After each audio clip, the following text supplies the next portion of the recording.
Terre plate et le 23 septembre 2017. Pourquoi certains font-ils un lien entre la Terre plate et les événements du 23 septembre 2017? La réponse pour moi est toute simple. Certains aimeraient voir la Bible non crédible et masquer leur conscience du fait que nous vivons bel et bien les temps de la fin, à ne pas confondre avec la fin du monde. J'ai traité le sujet de la fin du monde dans une vidéo intitulée La fin du monde. Vous pouvez cliquer sur mon pseudo et chercher la vidéo avec le titre La fin du monde. Revenons d'abord à ma théorie unique dans le monde sur la Terre plate. Revenons en termes singuliers. Si singulier que sincèrement, je n'en ai pas encore entendu parler en des termes similaires. Et ça, croyez-moi, je suis sérieux. Et supposons que Dieu soit un puissant acteur qui est toujours actif et vivant et qui peut de manière incessante ou a simplement la puissance, je veux dire le génie, de modeler, de remodeler la terre. De la terre plate à la terre en forme d'ellipse, en passant par le globe.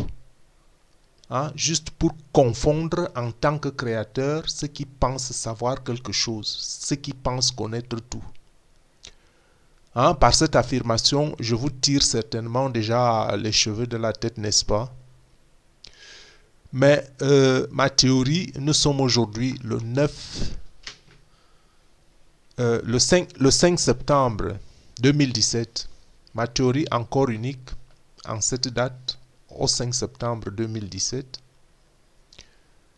n'est pas impossible et surtout pas insensée. Si Dieu est le créateur, que ne peut-il pas faire? Que ne peut pas faire un tout-puissant? Quel souci pourrait avoir quelqu'un qui a la toute-puissance, qui est le créateur de l'univers?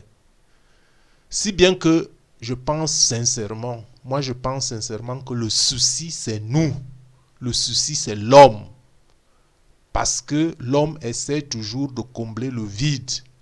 Nous essayons de combler le manque de connaissance par la sensation,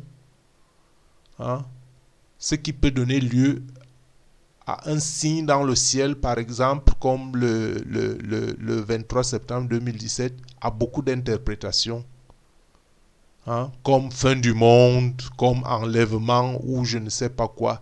Donc quand il y a un vide, l'on essaie toujours de combler ce vide par ses fantasies, par ses interprétations. Et c'est pour ça que vous retrouvez en ligne plein d'interprétations parce que chacun comprend ça à sa manière. Je ne doute pas que parmi tous ces hommes, il y a peut-être des hommes de bonne foi ou des prophètes ou je ne sais pas, par ces temps qui courent. Bon, je vais vous dire tout de suite ce que je pense. Et ça, je l'ai déjà dit dans une autre vidéo. Je pense qu'il n'y a pas de fin du monde. Je ne vais pas aller en détail. Je vais vous renvoyer dans ma vidéo intitulée La fin du monde. Comme je l'ai dit, cliquez sur mon pseudo, cherchez la vidéo La fin du monde. Vous en verrez les détails. Et ces détails, ils sont dans la Bible. Ils sont dans la Bible parce que dans le sens littéral, si vous voulez, il n'y a pas de fin du monde. Il y aura la fin du monde méchant. La Bible dit qu'il y aura la fin du monde méchant qui conduira à la destruction des celles impies qui injurient Dieu et ne veulent pas se soumettre à ses ordonnances. C'est ce que dit la Bible. La Bible n'a jamais dit que Dieu a créé la terre pour la détruire complètement et qu'elle disparaisse de l'univers. Ça, c'est faux.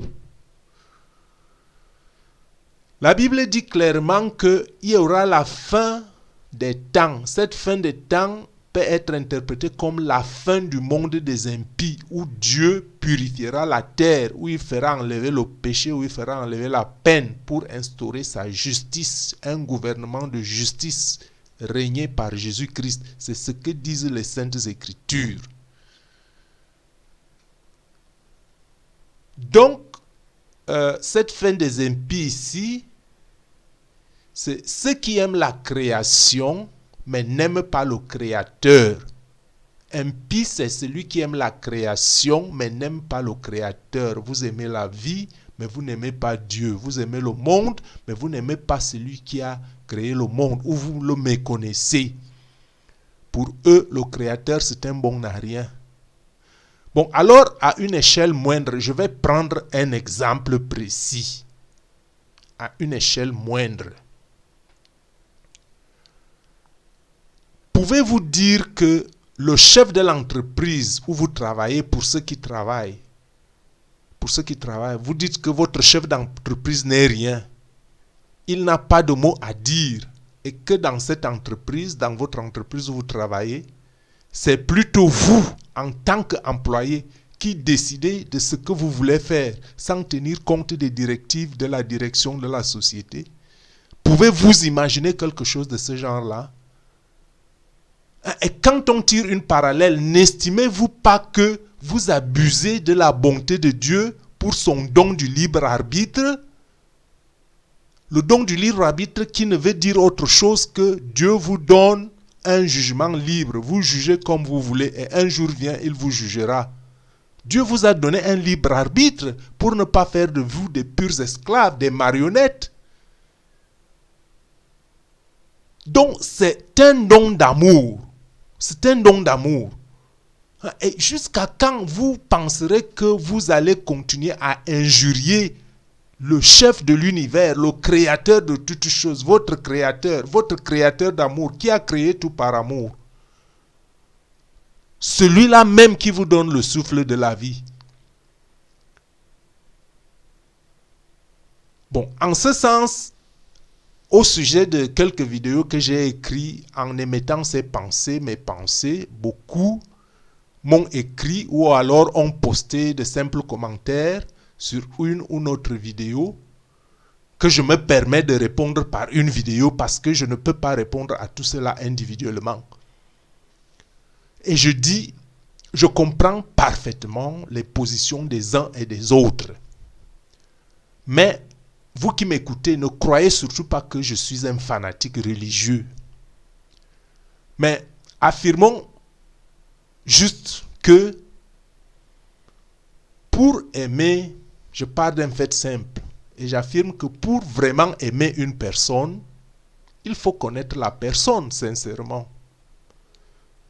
Et de cette affirmation, je suis arrivé, et par mes expériences personnelles, à la conclusion que ne peut aimer Dieu que celui qui le connaît parfaitement, ou tout au moins celui qui essaie de le connaître. Cela veut dire qu'il ne faut pas classer Dieu dans un tiroir façonné de notre propre fantaisie ou de notre propre compréhension, je veux dire notre mauvaise compréhension ou notre non-compréhension et même notre incompréhension, ou alors une simple mal-information, parce que nous serons mal informés sur Dieu que nous pensions que Dieu est ceci et que nous le classions dans un tiroir. Si tu veux connaître Dieu, il faut lire les Saintes Écritures parce que ce sont des écritures crédibles pour voir comment Dieu a agi par le passé et comprendre pourquoi et comment il a agi. Sans cette base, il est impossible d'aimer Dieu, il est impossible de le connaître. Il est impossible de le connaître, donc il est impossible de l'aimer. Dieu a créé l'homme, certes, à son image. Qu'est-ce que ça veut dire? Ça veut dire qu'entre autres attributs, Dieu a donné à l'homme le libre arbitre. Le libre arbitre, c'est-à-dire un jugement indépendant que le sien, celui de Dieu. Hein?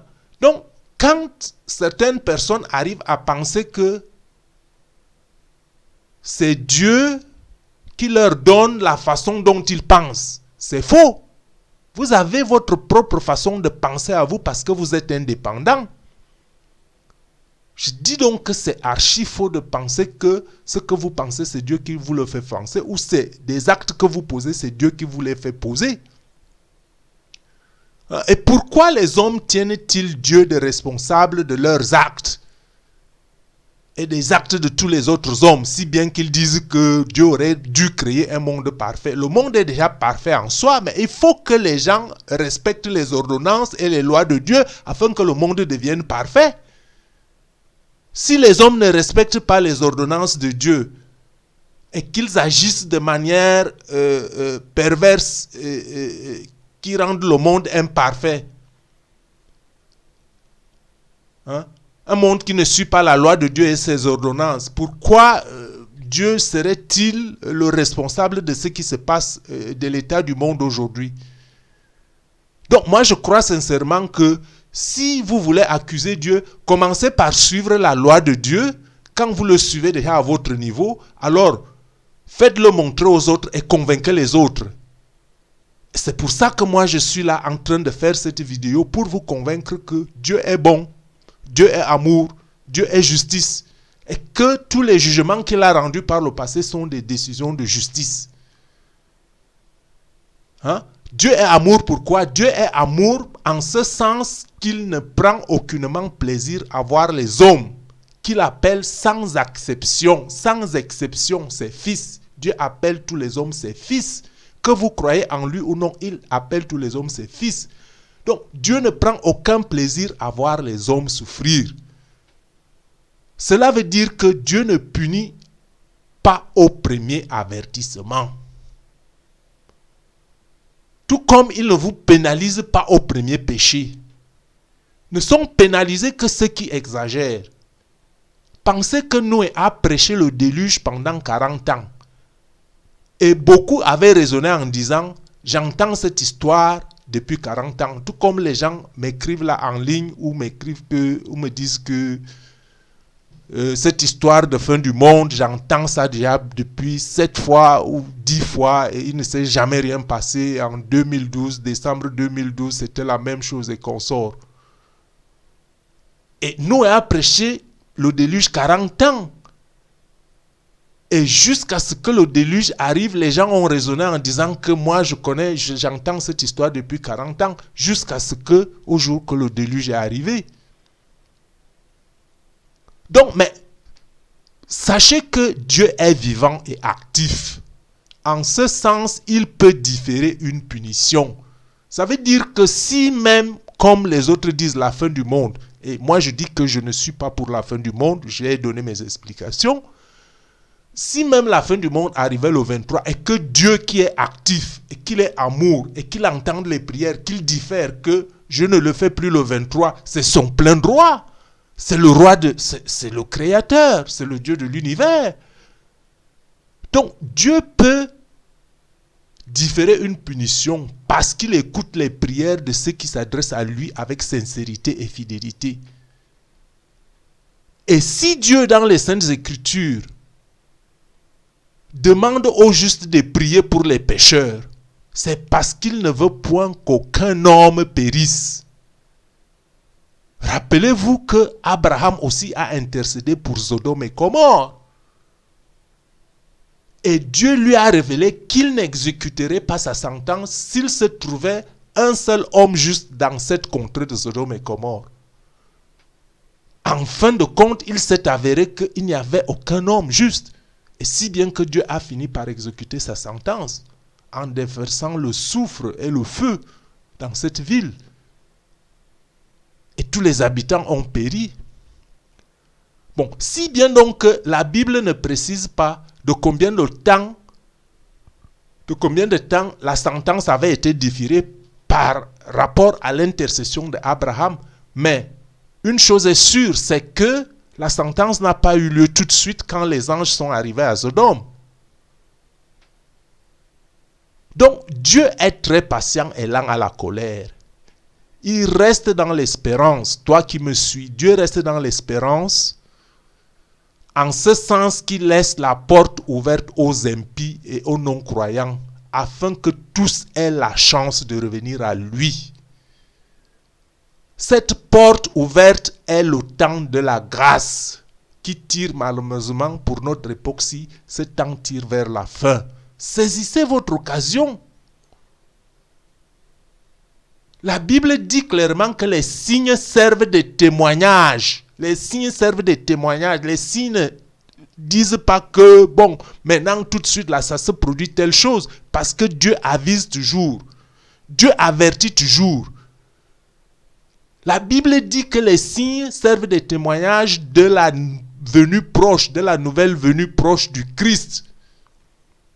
Mais c'est dommage que beaucoup interprètent les signes à tort.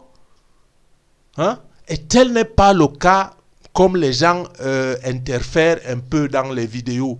Notre vidéo ne parle pas de ceci. Les gens viennent faire les commentaires avec... ils ont en arrière-pensée ce qu'ils ont vu dans d'autres vidéos. Juste parce que la hardiesse et la mauvaise interprétation des signes des temps passés a réconforté beaucoup dans leur doute et scepticisme. Mais croyez-moi, vous qui m'écoutez, je vous dis, Dieu exécutera son jugement. Il l'exécutera en son temps. Pas le temps des autres, pas le temps que les gens fixent. Nous ne l'avons que trop injurié, notre Dieu, notre Créateur, en abusant de son amour par le libre arbitre qu'il nous donne. Réfléchissons encore bien sur le fait que c'est Dieu qui donne la vie. Les hommes l'injurient et ils laissent faire. Pourquoi? Je vous le dis, il ne souhaite pas ta perte, mais il veut que tu reviennes à lui. Il languit d'amour pour toi, par amour de Créateur. Que ceux qui ont des oreilles entendent. Dieu attend que tu fasses le premier pas vers lui, afin qu'il te saisisse et qu'il te relève. Dieu ne veut pas que tu meurs. Dieu n'a pas créé le monde pour détruire le monde comme ça là. Soyez bénis dans la parole du Seigneur. J'en ai terminé.